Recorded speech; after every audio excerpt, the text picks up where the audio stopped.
Assalamualaikum warahmatullahi wabarakatuh.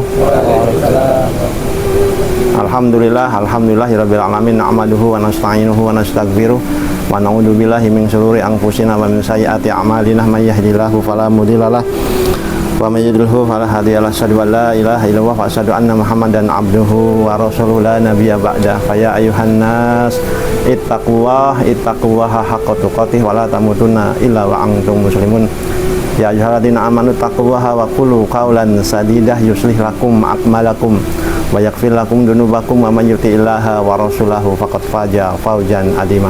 Hadirin yang dirahmati Allah Subhanahu wa taala, yang pertama dan paling utama mari kita panjatkan puja dan bersyukur kehadirat Allah Subhanahu wa taala yang telah banyak memberikan kita nikmat, terutama nikmat sehat, sehingga kesempatan malam hari ini insya Allah kita masih diberikan kesempatan untuk saling bertemu, bermuajahah, bersilaturahim di dalam sebuah acara majelis yasinan. Dan insya Allah malam ini insya Allah semoga Allah meridhoi kita pada kesempatan di malam hari ini. Kemudian salat dan salam telah tercurah limpahkan selalu dan selamanya kepada baginda Nabi besar Muhammad sallallahu alaihi wasallam, dan semoga sampai pada para keluarganya, sahabatnya dan umatnya hingga akhir zaman nanti. Dan semoga kita yang sudah bisa hadir dalam majelis ini kelak akan mendapatkan syafaat pertolongan beliau atas izin Allah di yaumil akhir nanti. Amin amin ya rabbal alamin. Amin. Bapak-bapak hadirin yang dirahmati Allah, insya Allah malam ini kita sedikit akan mengulas ya.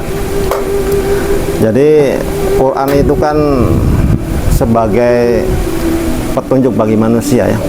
Jadi, bahwasanya Quran diturunkan oleh Allah Subhanahu wa taala itu sebagai petunjuk bagi manusia, juga sebagai pembeda ya. Al-Furqan juga sebagai Al-Bayan, itu sebagai penjelas. Maka dari sekian ayat yang diturunkan Allah untuk, terutama untuk orang-orang yang beriman, itu punya tujuan untuk apa? Untuk menjadikan seseorang itu menjadi orang yang baik atau orang yang takwa.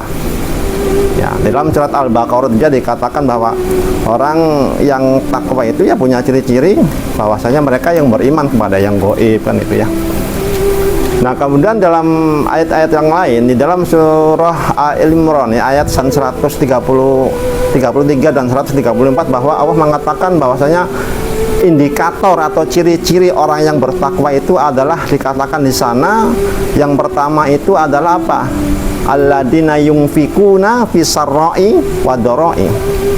Jadi orang yang baik, orang yang bertakwa atau orang yang soleh itu punya satu indikasi bahwa dia itu mampu untuk apa? Untuk berbagi, untuk yungfikun ya, berbagi dengan hartanya, baik dalam keadaan susah maupun senang, baik dalam keadaan sugi maupun miskin ya, baik dalam keadaan reje maupun pailo, hari jari wong muarai mengonon ya. Dan maka ciri orang yang tadi, orang baik adalah dia. Jadi Quran mengajarkan atau Allah Subhanahu wa taala mengajarkan kepada Rasulullah sallallahu alaihi wasallam itu, dan Rasul tentu menyampaikan kepada umatnya bahwa kita walaupun mungkin ya dikatakan bahwa orang yang tak berpunya, orang yang tak berharta itu diajarkan untuk supaya bisa memberi. Coba bayangkan kalau misalkan di Indonesia 1 juta orang saja punya mental yungfikun, punya mental memberi, itu betapa sangat luar biasanya. Jadi orang yang baik itu ciri-cirinya adalah dia mampu untuk berkontribusi untuk memberi walau dia dalam kondisi ya kekurangan atau dalam kondisi miskin. Ya contoh memberi itu ya tidak mesti banyak ya. Misalkan pula punya kebiasaan ketika subuh ya ngawa duit 1.000 2.000 kemudian ditaruh di kotak amal masjid, dan itu rutin dilakukan. Nah, itu merupakan sarana ibadah yang memang itu sangat disukai oleh Allah ketika kita itu ibadahnya walaupun mungkin sedikit tapi itu kan terus continue. Ya, dan salah satu ibadah sodako yang disaksikan oleh 2 malaikat adalah apa? Infak di waktu subuh atau sodako di waktu subuh.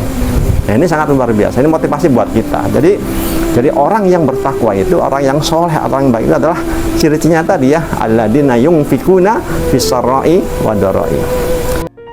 Sallallahu ala Muhammad. Sallallahu